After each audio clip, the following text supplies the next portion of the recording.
My name is Betsy and I'm 24 years old.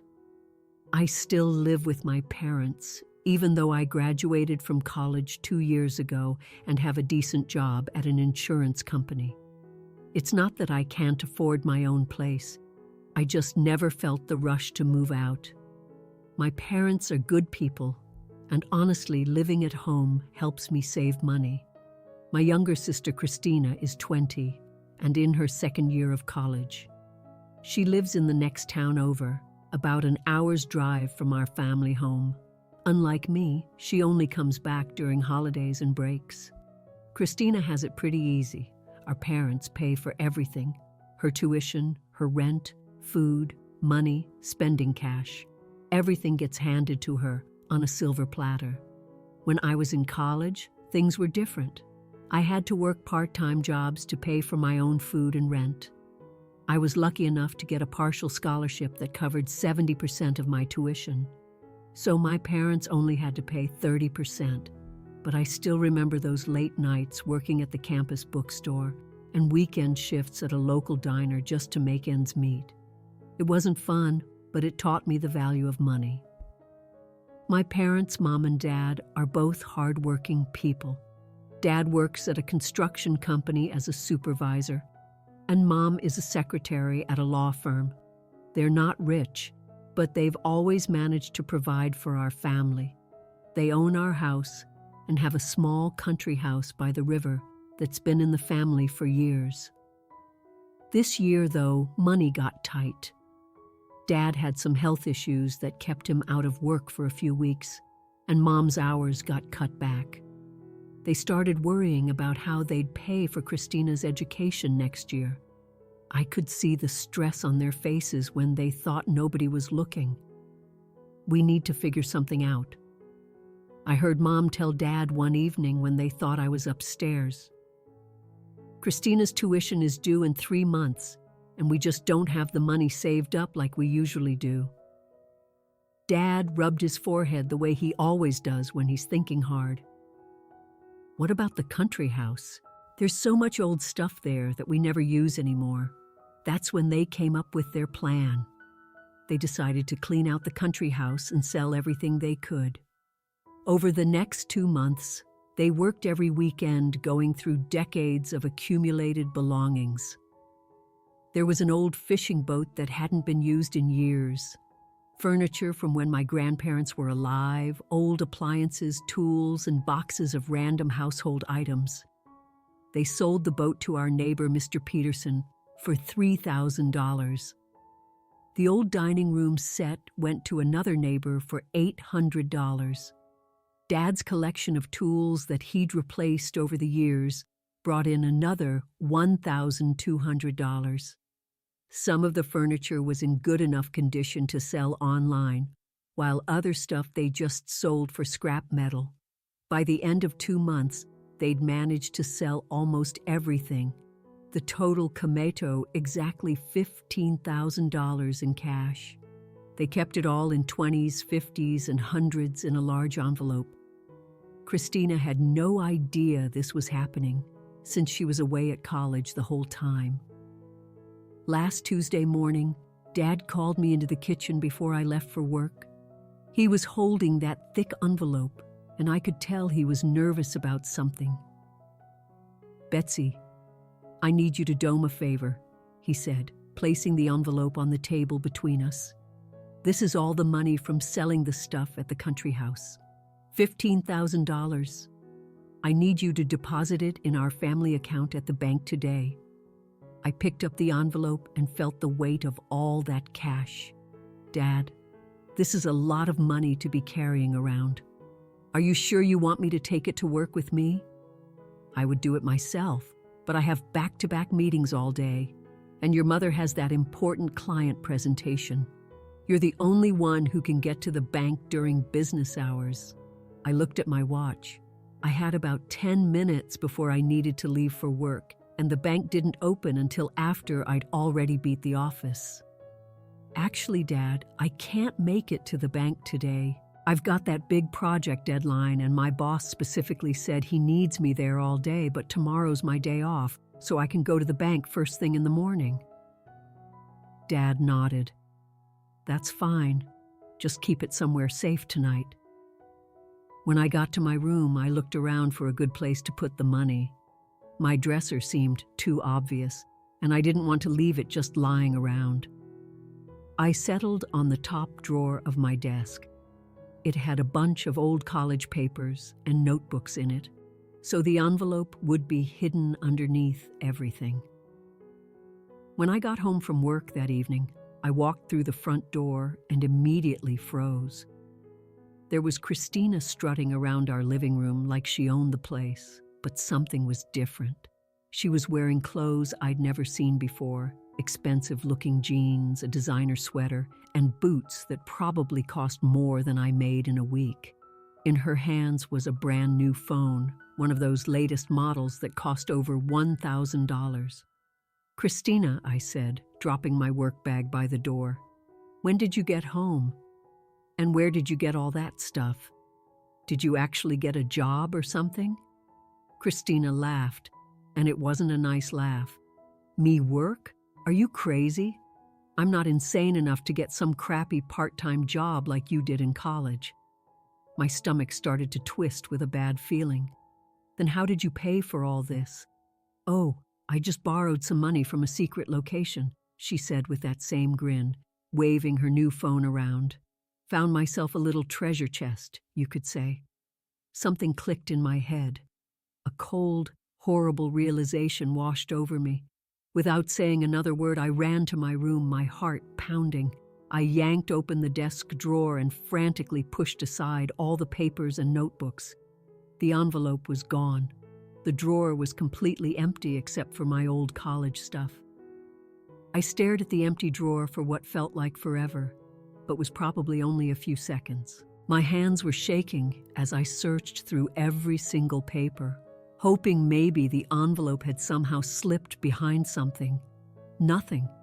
It was really gone. I ran back to the living room where Christina was still admiring herself in the mirror, posing with her new phone. She was completely absorbed in taking selfies, acting like she didn't have a care in the world. "Christina!" I shouted, and she looked up, startled by my tone. "What's your problem?" she asked, but I could see something flicker in her eyes. Before I could answer, she got a call and picked up the phone. "Yeah, baby. Did you get it? I sent you $10,000 today like I promised," she was saying in this sweet voice I'd never heard her use before. I know. You really needed it for those debts. Don't worry about paying it back right away. Just take care of what you need to." $10,000. She'd sent someone $10,000 of my parents' money. I grabbed the phone right out of her hand and hung up. "Why did you take the money from my room?" Christina rolled her eyes like I was being ridiculous. "Oh, please, Betsy. I went to your room to borrow a phone charger because mine broke. I couldn't find one, but I did find that envelope full of cash just sitting there in your drawer." "So, you just took it? You just took $15,000 that wasn't yours? Look, if money is just lying around the house, that means it's family money, right? And I'm family. I found a good use for it instead of just letting it sit there collecting dust."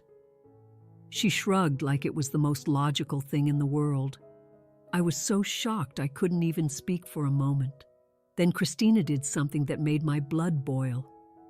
She held up her new phone and took a picture of my face. "You should see how crazy you look right now." She laughed.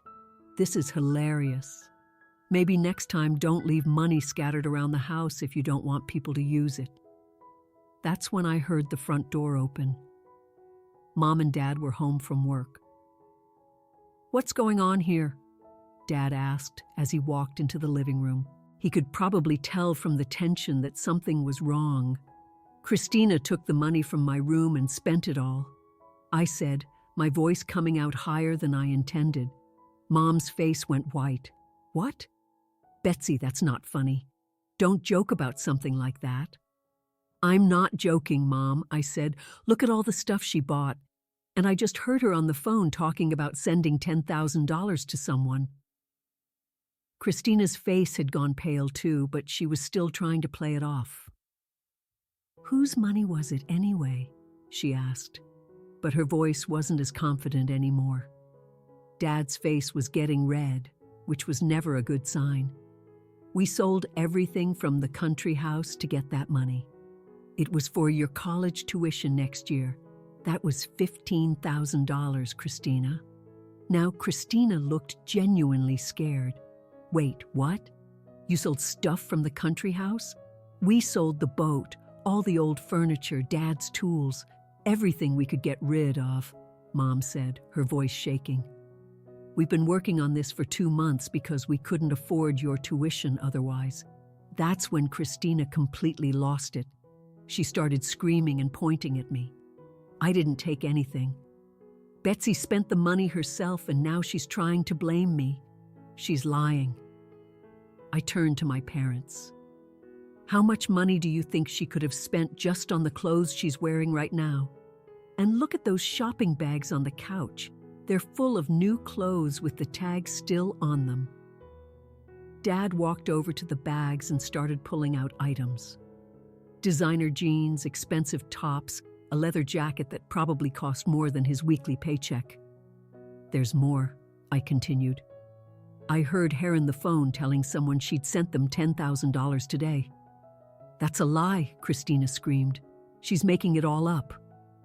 I pulled out my phone. "Fine. I'm calling the police right now. I'll tell them about the theft of $15,000. They can track all your purchases on store security cameras and check all your bank transactions to see where the money went."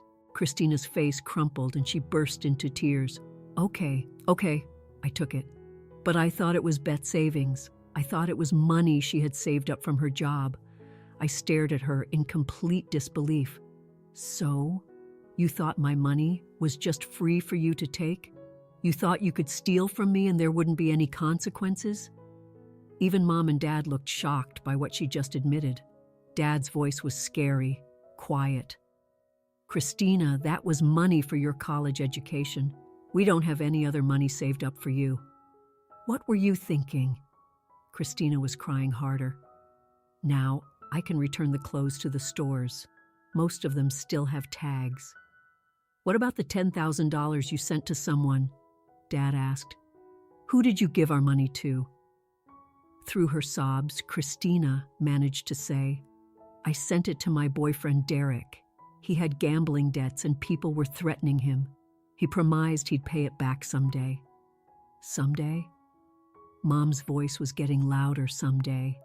And what else did you spend?"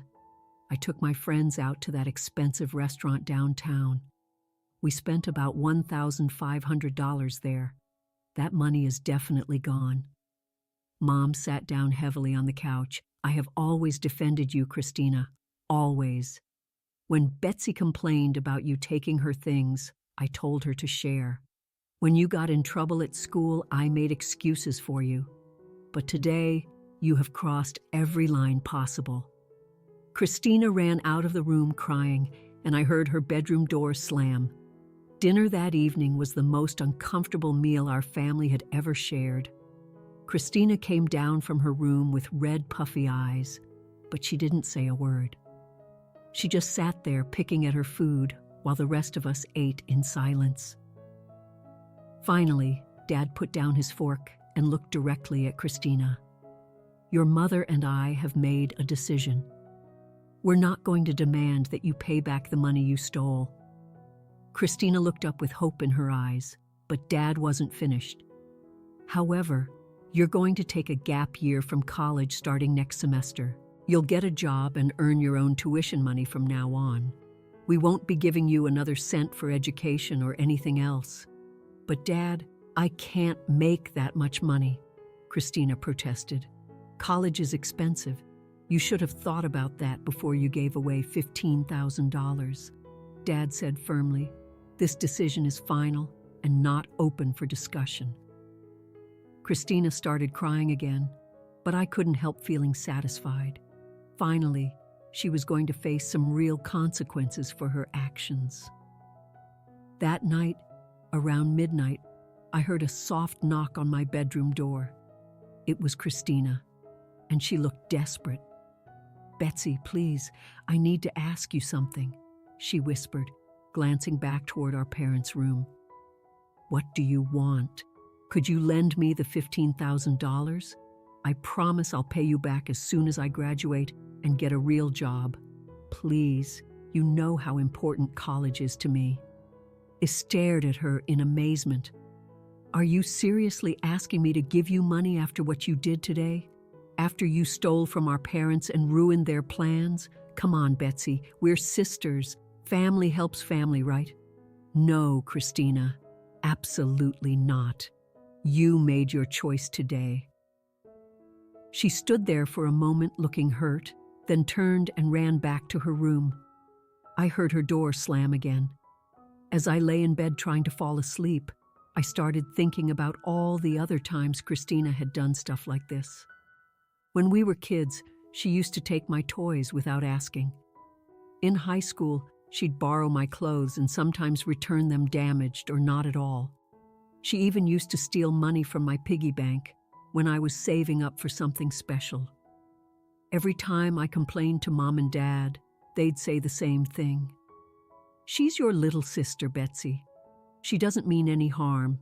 You need to learn to share. She probably needed it for something important." It made me wonder, would my parents be this upset if Christina had stolen my savings instead of their money? Or would they still be making excuses for her? The next morning at breakfast, Christina tried a different approach. She came downstairs looking remorseful and spoke in a small, apologetic voice. "I'm really sorry about yesterday.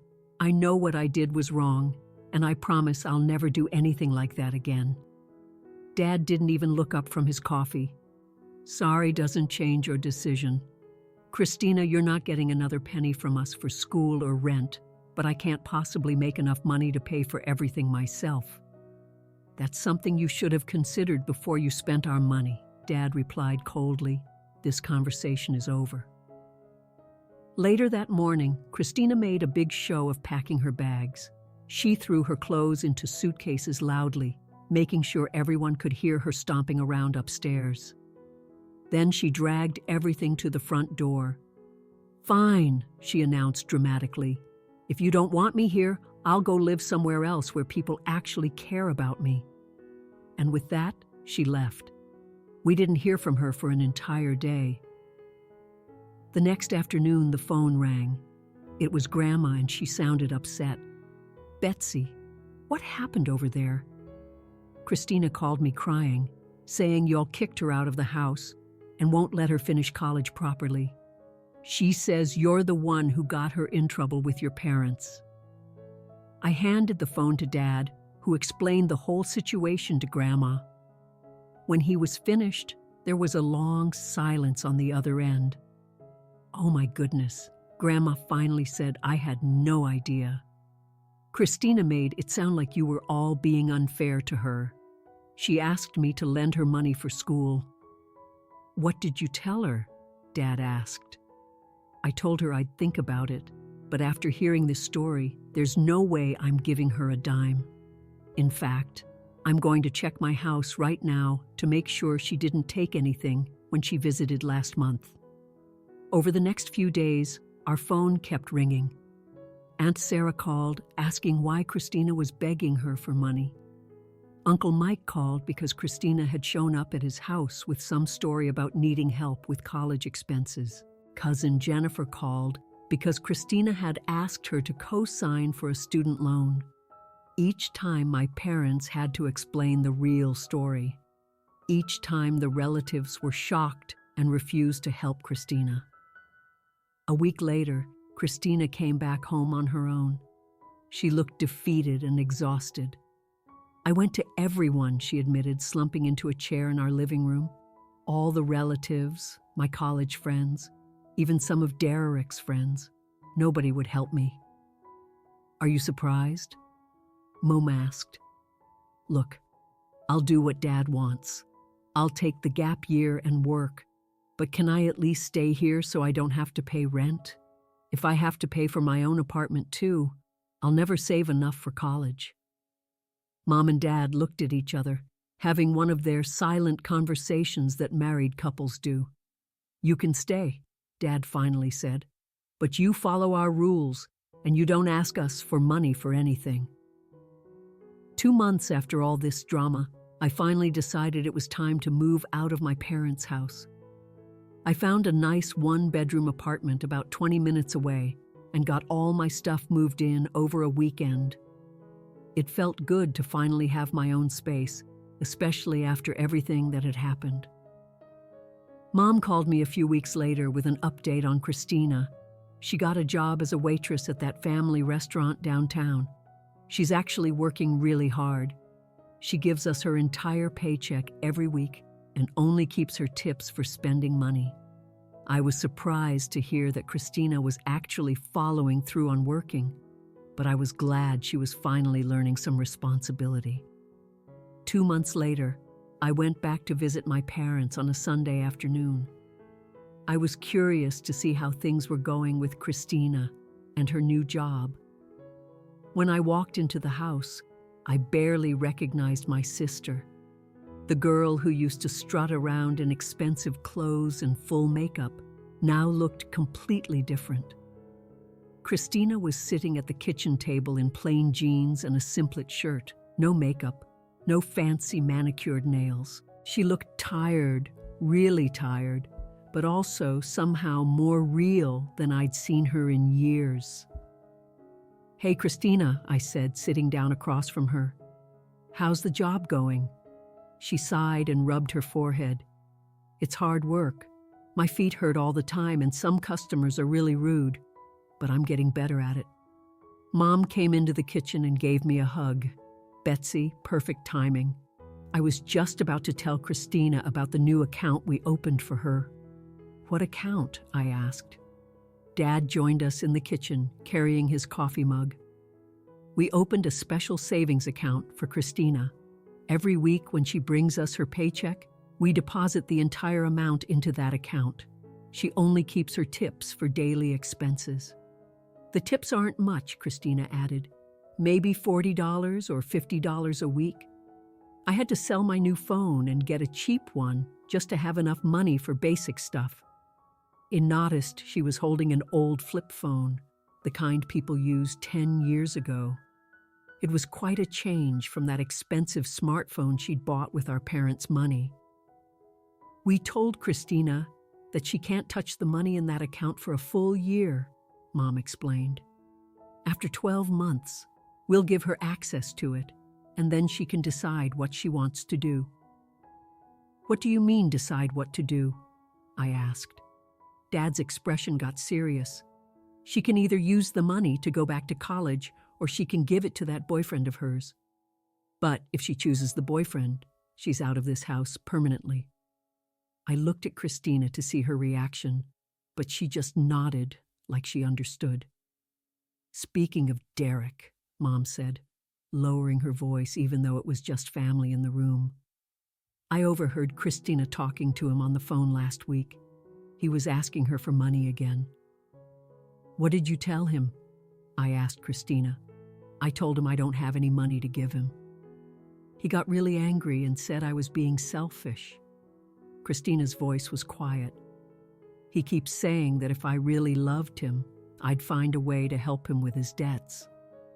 "And what do you think about that?" I asked.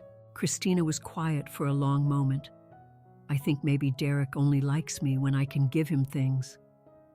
4 months later, I found out that Christina had broken up with Derek. Mom called to tell me the news. She said he kept pressuring her for money, even after she explained that she didn't have access to her savings account.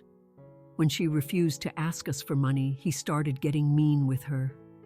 "Good for her," I said, and I meant it. "Did he ever pay back that $10,000? Mom laughed, but it wasn't a happy laugh. Of course not. Christina finally realized he never intended to pay it back. She said he told her that money between couples should be freely shared, and that asking for it back showed she didn't trust him. I was angry all over again thinking about that money, but I was also proud of Christina for finally seeing Derek for what he was. When Christina's 21st birthday came around in December, I went to the bank and withdrew $500 in cash. I put it in a birthday card and gave it to her when we had her birthday dinner at my parents' house. Christina opened the card and stared at the money for a long time without saying anything. "Thank you," she finally whispered, and I could see tears in her eyes. But then she did something that shocked me. Instead of keeping the money, she handed it to Dad. "Can you put this in my account too?" she asked. "I want to save every penny I can." Dad looked as surprised as I felt, but he nodded and took the money. After Christina left the room, my parents and I sat around the table talking. It was the first really honest conversation we'd had in years. "You know, we messed up with Christina," Mom admitted. "We spoiled her terribly.